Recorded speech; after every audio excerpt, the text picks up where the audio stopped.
going to take the North and never give it back. So that's a good pick. You get the corner. I got to go bold, right? I got to go bold for this. Yeah, she's got some nice long Welcome hair. back to the Unbearable Sports Podcast. I'm your host, Brad Barron, and make sure to like and subscribe out there on YouTube so you don't miss another update. Hit that notification bell. And also, you can always download the show everywhere that you get your podcasts. Just search for Unbearable Sports. Day 3 is now in the books for the Chicago Bears training camp, and we will break it down with our injury updates, but also 6 key pieces that you need to note about the Chicago Bears. And of course, one of them is going to be about Caleb Williams, and an update that I'm very, very excited about that we've talked on this show that the Bears need to do. And it seems like they're starting to move this way. So maybe they watched the show, but I'm really excited to go through some of these updates. But first, we have to talk about the injury updates. So first things first is Marcedes Lewis and Gerald Everett were both back out there on the practice field. Those watching on YouTube, you can see he's farther out into the back. So when he lobs it deep, that's Gerald Everett out there with Caleb Williams throwing him the football. But yeah, Marcedes Lewis out there again. Braxton Jones and TJ Edwards also got more work today than they did in their previous days. Also, Simba Webster and Noah Sewell were not out there today, and Matt Eberflus is considering them day to day. But besides just Gerald Everett back from the NFI list and finally being able to play, the other big news for the Chicago Bears is one Rome Odunze. Rome Odunze had a very good day today, catching passes from Caleb Williams. Yet again, those watching on YouTube, he's on the far end of the field. Kind of hard to see him when he makes the catch. But today was a very good day for Rome Odunze, and also Keenan Allen had some high praise for Rome Odunze, saying he's a little bit better than me when I came in. Allen said, he's faster. I think he comes out of his breaks better than I did when I was that young. He looks more polished than I did as a receiver. Very good high praise from a veteran in Keenan Allen on Rome Odunze. Just something, yet again, that you love to see and love to hear. But also, people were just saying that Rome Odunze looking very, very fluid out there. And I have a little note. Today's look for it from the Bears highlight reel player was Caleb to Rome Odunze over the middle for what looked like a potential catch and run touchdown. So a lot of people say Rome Odunze looking good out there with Caleb Williams. Just great things that you want to hear. But that's just the injury update. You know, we haven't even gone into the official updates that I want to touch base on. But the big updates. Number 1, offense wins. This is what a lot of people have been reporting, and I've heard they led a 2-minute drill, field goal. Odunze, Allen, and Moore were all in on some receptions that resulted in a field goal. Also, Adam Johns saying, yet again, that they won the 2-minute drill, and 79th and Hallis reporting, my brief reaction to today's practice is that it was the offense's day. Some patience from Caleb in his reads, nice passes with touch on them, and taking what the defense gave him. It's still a light practice, so I wouldn't take a lot from it. Once pads are fully on, we'll see.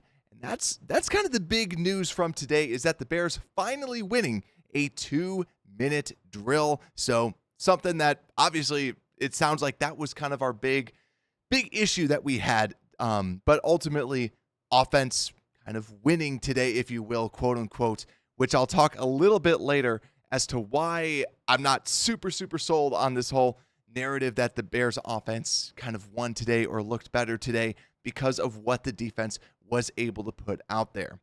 But one thing that I do want to highlight, that someone that did win, that stock is up today, is that it was a run-heavy day today for the offense too. Zach Pearson reported that there was a heavy dose of runs that he saw today, and Patrick Finley said that there was 2 long runs from none other than Khalil Herbert, my next stock up player.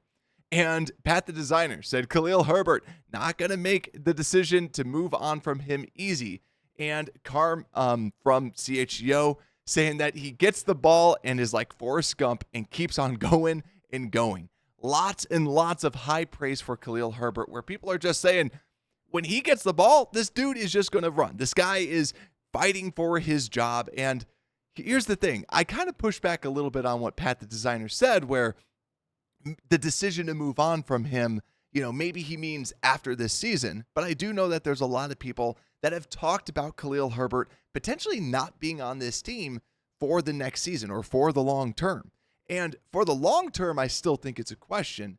But for this season, I still stand with it makes sense to keep him when you're talking about the kick returns and the upside that he provides, and that a lot of experts are saying, hey, you need a bigger body person to then be fielding some of these kick returns. And that's really where Khalil Herbert shines. But also, he's an efficient runner.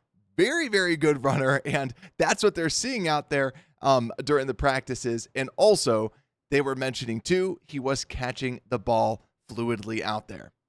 But now, we got to talk about the person that everybody wants to know about, and that's Caleb Williams. And if you heard that, hey, well, Caleb Williams looking good, Caleb Williams impressing, and like the offense doing well, you can kind of assume that Caleb Williams is also looking pretty darn good. And he looked good. Dan Wiederer reported Caleb Williams still has a long way to go to become a top-tier NFL quarterback.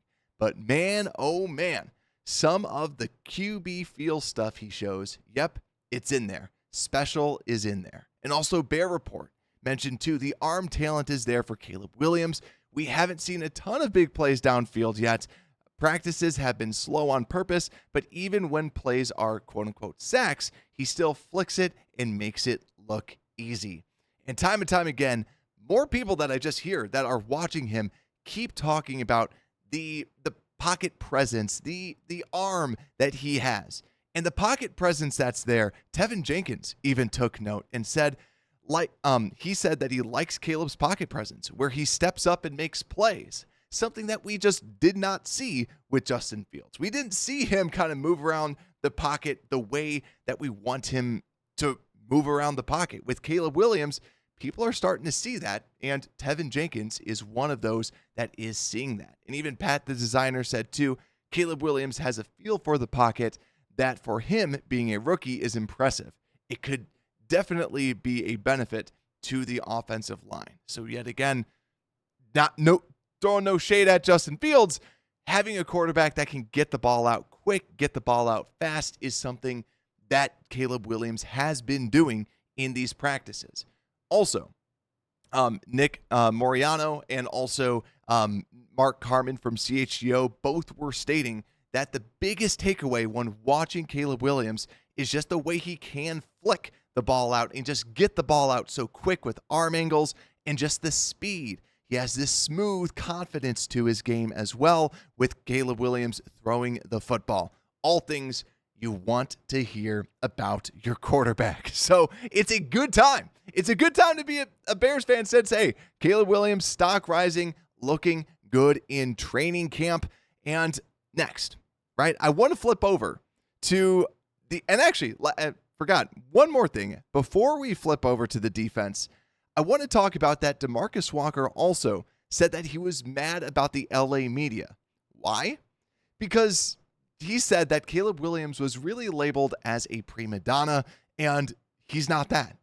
And basically, he's kind of mad because, hey, you guys were saying that this guy's a prima donna. He's not a prima donna, so even more props for Caleb Williams and the person that he is, the confidence that he brings. And, hey, people are starting to notice that this guy can throw the ball. Still has a ways to go, right?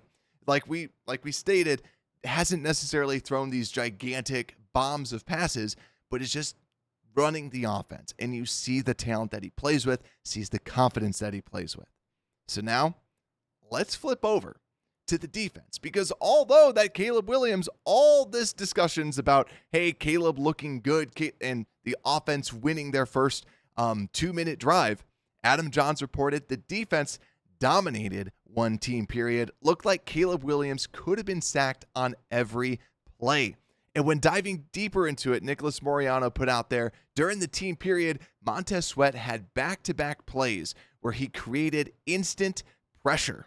On One of those reps would have gone down on a sack with Caleb Williams. Williams attempted to sidearm a pass, but Sweat was already in the backfield. Then on the next play, Sweat forced Williams to run up the middle after he collapsed the right side on the pocket, which is great to hear. But also keep in mind, there's no pads on right now. It's very difficult for an offensive lineman with these new rules to block anybody without, the NFL potentially fining them for, hey, you guys don't have pads on. So it's difficult to block.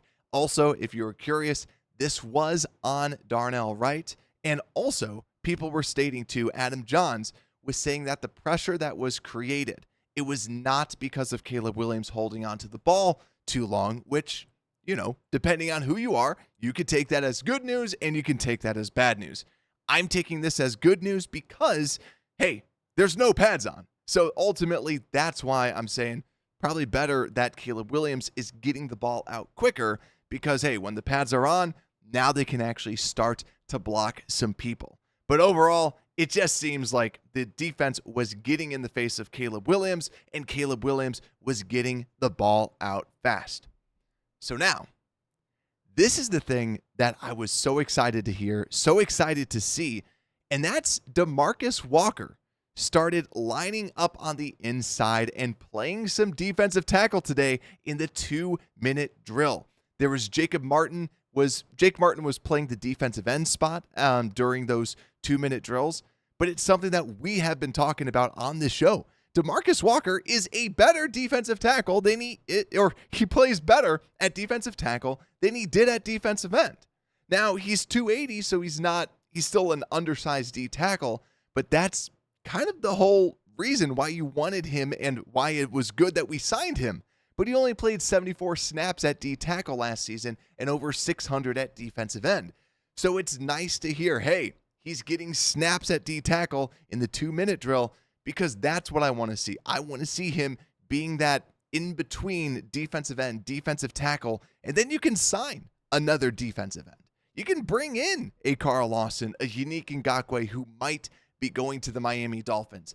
Bring in one of these defensive ends and have Walker kind of go inside and out because I think that that's the best way that you can see him dominate. So ultimately, DeMarcus Walker, I was excited when I heard this because it's like, okay, yes, we have DeMarcus Walker playing on the inside.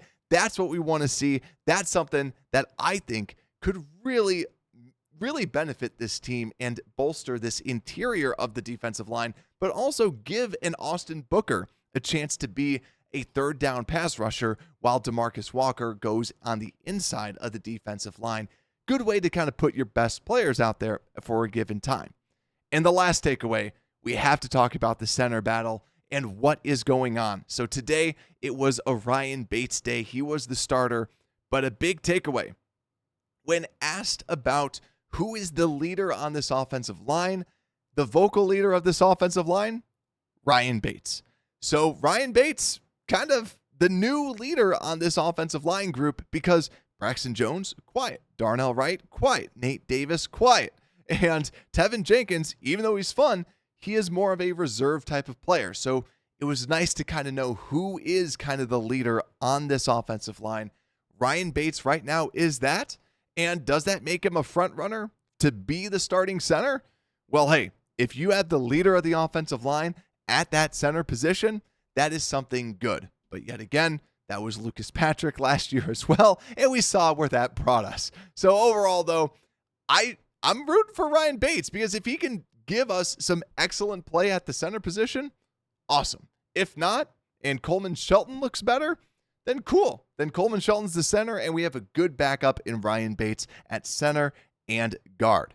But also, the last little takeaways that just want to throw out there, second team defense did place well. Courtney Cronin reported Greg Stroman had an interception on Tyson Bagent. Tyson Bagent taking the second team reps.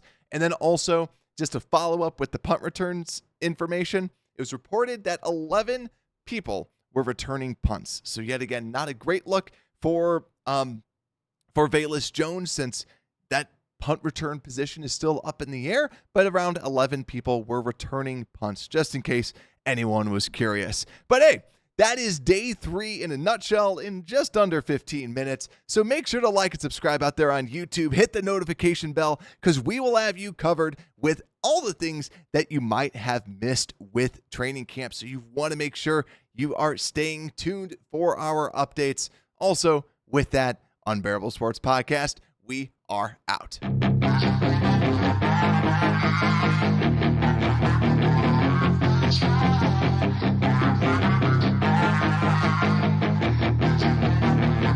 Yeah, she's got some nice long hair and